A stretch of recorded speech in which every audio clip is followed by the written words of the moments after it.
Hey there, YouTubers!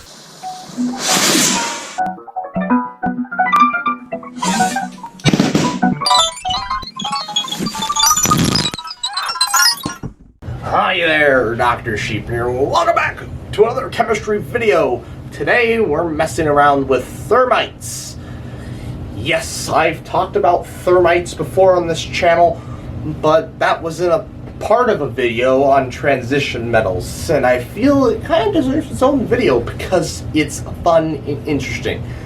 Now, I don't think it's going to be too long, and I'm going to play fast and loose with this script, i.e. I'm kind of just writing things down, and then I'm going to go screw around with thermite in the forest.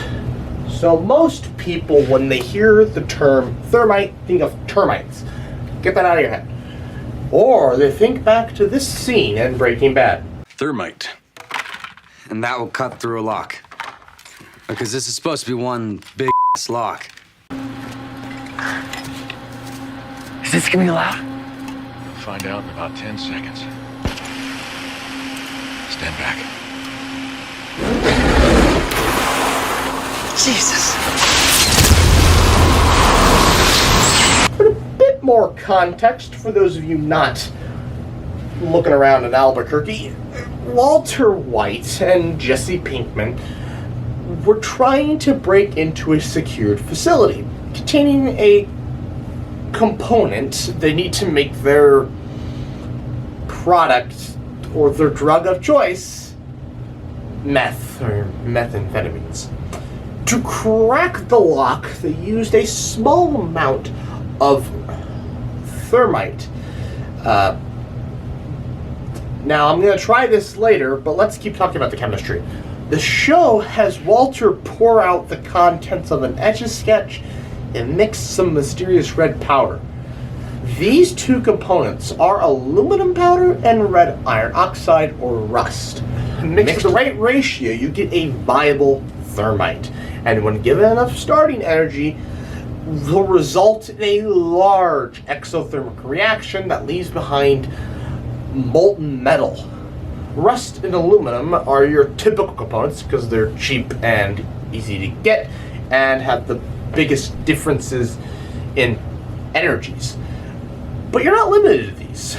In fact, you can make it out of a whole host of metals and metal oxides. You just have to make sure that you know their reduction potential energies and the correct stoichiometric ratios. Yay! Stoichiometry. Okay, Breaking Bad test. Let's get this stuff done. We've got a lock underneath a pot of stuff. Got a 3-to-1 mixture. 1 gram of aluminum powder to 3 grams of iron oxide, red iron oxide. Some on the ground. Probably good. Looks like dirt. Well, iron oxide is in the dirt quite a bit, so I don't know how they make this stuff. You made it. No, the iron oxide. Oh. Ground up dirt. A magnet. No, that's black iron oxide. Hey, you dropped that. Thank you. You're welcome.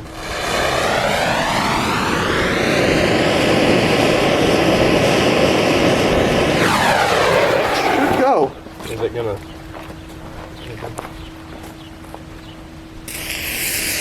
Ho ho ho!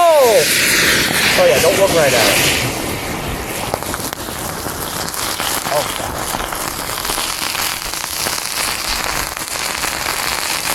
Stand over here. Are the fumes dangerous? That's zinc burning right now, so yeah. It's like welding on. Galvanized. Yeah. Look at that green flame, that's freaking cool.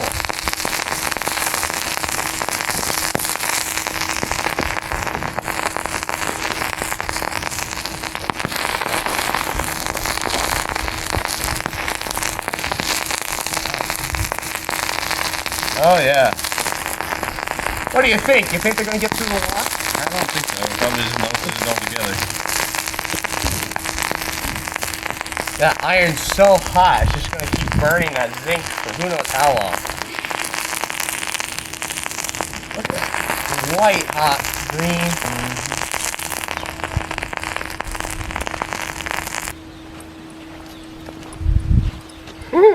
Light on fire. Yeah. No, because but now there's still one solid piece. Just push that off.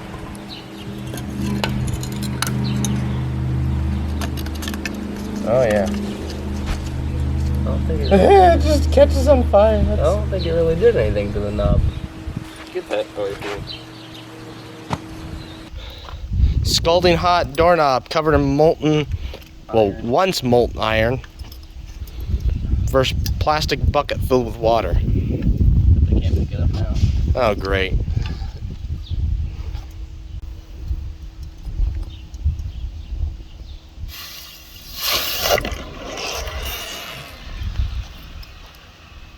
I was expecting an explosion like you'd normally do when you're welding. It doesn't explode when you're welding, it just steams.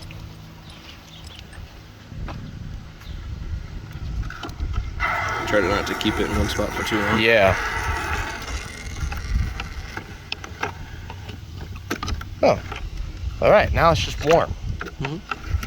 If I keep moving it, it'll cool off to the touch. You can actually just pick it up. How hot's the water? I don't want to. That's not warm. No, that's fine. Oh. Still cold. Oh, cool. I didn't feel like giving myself second-degree burns today. No, the water won't burn you. There was enough volume of water because like after a while when you dunk tank, that water gets hot. But that's like after 15 different pieces. True. And it's smaller. It's about this much water. I could probably pick. Now, had we poured it in when it was red hot, Oh yeah. Yeah, I can hold it.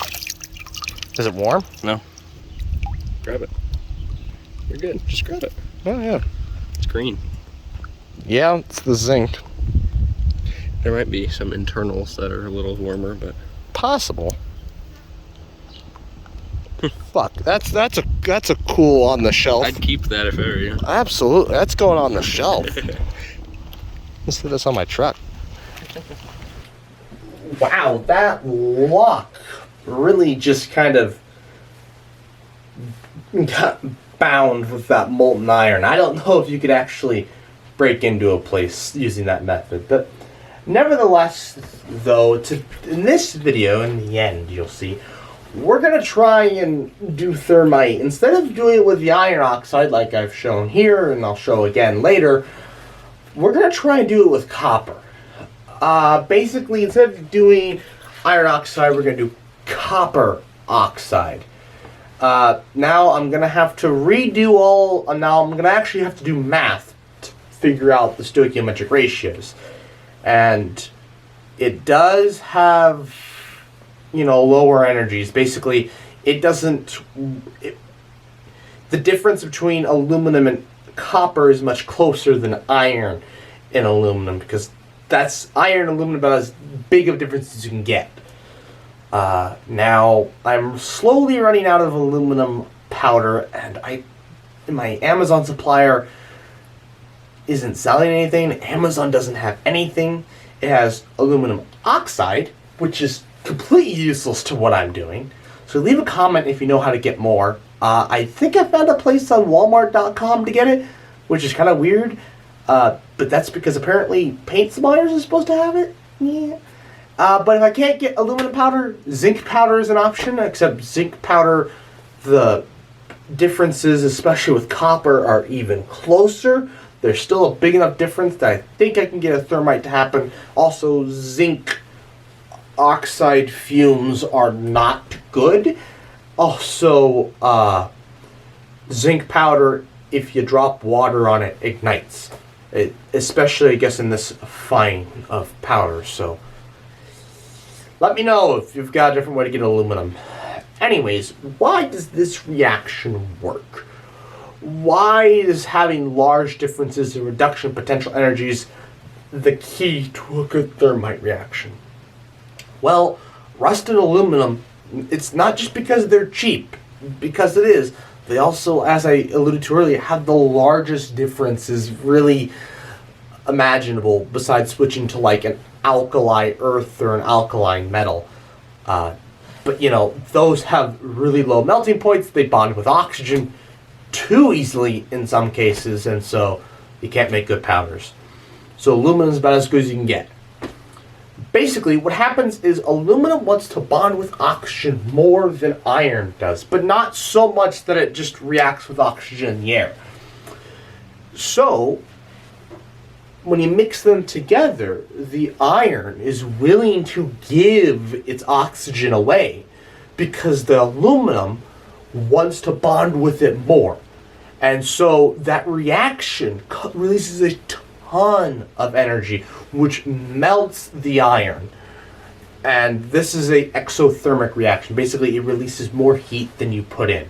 So you put in a small amount of heat, and in this case in the video we use magnesium strips, because magnesium, when it burns, gets very hot and very bright, and that's enough to kickstart aluminum ripping oxygen from iron. Anyways, these reactions are super powerful because you end up with molten iron. Molten iron is hotter than just about any other molten metal, unless we're talking about tungsten, osmium, and iridium, and several others. But it's about as hot as it gets, so it's really impressive. And it'll do this in just a few seconds. Like, you go from powder to a chunk of steel like that. It's crazy. Anyways, enough of me talking. Let's actually go do some more experiments, shall we? Fuse or the fire? The whole reaction. You can look at it, just don't stare at it. Here you go.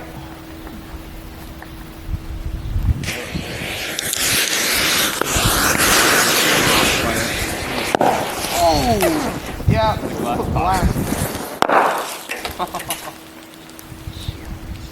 Yeah, I didn't think about that. Fire over there. Well, that didn't last long. No. Yeah, but now it stays molten hot for about 10 minutes. You hear it all creaking. And then if you like touch a stick to it, it just immediately catches on fire.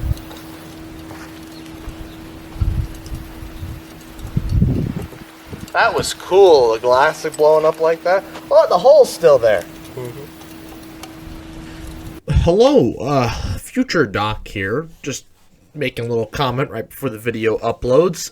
So, I got black copper oxide and I mixed it with basically all the aluminum powder I have left.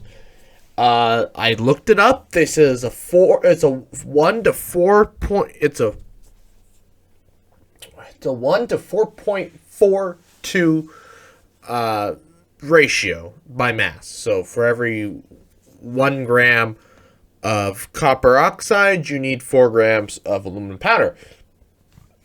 That, as you can see here, did not yield anything. Obviously, maybe I just didn't have enough of the stuff and it was low down the pot, but all the bright lights you see in these clips are just from magnesium. I couldn't get it to light. I use so much magnesium.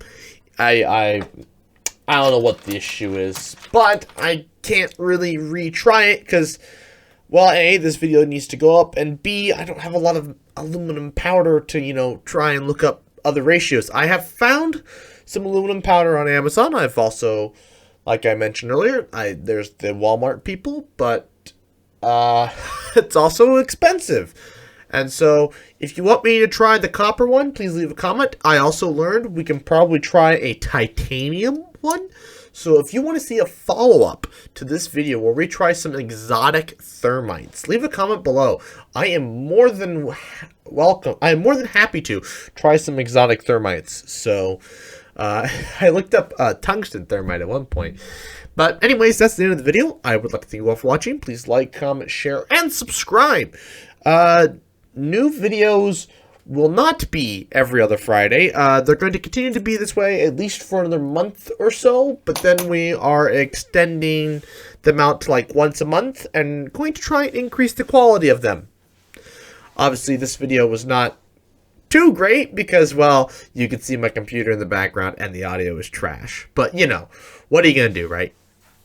Good night. Subs for trees. Subs for trees. Subs for trees. Subs for trees. Oh, you're still here? I thought I told you to go home. Oh, you want more? I'm flattered. Check out the playlist. If you want exclusive content, check out my Instagram, Dr_sheep_YouTube. That's all lowercase. If you want to help the earth, subscribe. When I reach 100 subscribers, I'm going to plant 10 trees. If you feel that's too small, then check out my channel chart where I lay out even bigger goals. Finally, stick around for the next 20 seconds to give me that sweet watch time. Bye.